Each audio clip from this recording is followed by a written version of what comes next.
Third video in the series, let's do dilutions. With dilution problems, you're going to want to start with the formula. Your textbook has it as IV times IS, or initial volume times initial strength, equals final volume or final strength. The other calculation you have in your blue textbook from Dr. Cap may be starting volume, starting percentage, equals desired volume, desired percentage. Either way, it doesn't matter. Just so that your starting or initial is on the left, your desired or ending is on the right. So let's get into the first question. How many milliliters of a 1 to 50 weight volume? WV just refers to weight volume. You know this is a liquid because of the WV. You're also going to have WW, or weight. That just refers to solids like creams, ointments, etc. So how many milliliters of a 1 to 50 weight volume boric acid solution can be prepared from 500 milliliters of a 5% weight volume boric acid solution? So start with a formula.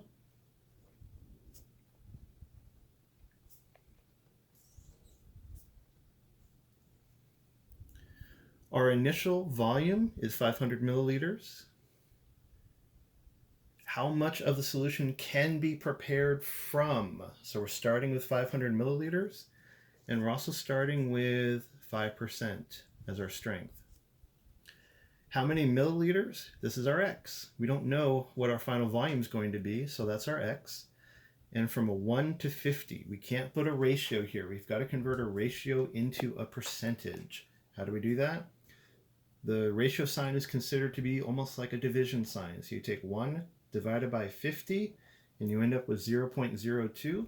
How do you convert a decimal into a percentage? Multiply it by 100, you end up with 2.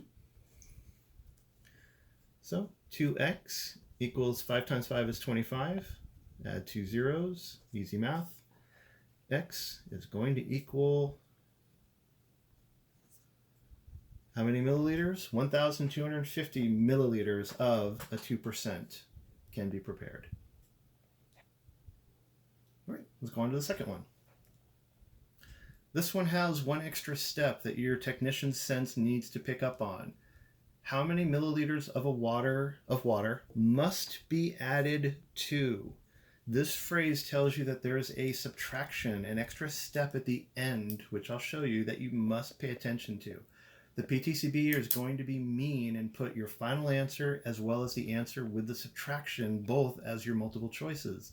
So you have to make sure when you see must be added to remember to do the final step of subtracting your starting volume from whatever your answer ends up being. So let's go through. How many milliliters of water must be added to? 250 milliliters of a 25% weight volume, again, liquid. Stock solution of sodium chloride to prepare a 0.9% weight volume sodium chloride solution. No problem. Oops, initial strength. Final strength. We are starting with 250 milliliters. That's easy. We are starting with 25%. That's also pretty simple. Our final volume, again, is our X. How many milliliters of water? And our final strength is 0.9%. So we multiply 250 times 25 gives us over 0.9x. Divide by 0.9 gives us an answer of 6944.44 repeating, but we are not done. Because of the must be added to, we have to take the starting amount and subtract it from this. Minus 250, enter. Our final answer, Regis, 0.44 repeating. Because of the must be added to, we've got to do that one extra step of subtracting the initial 250 from it. And we are done.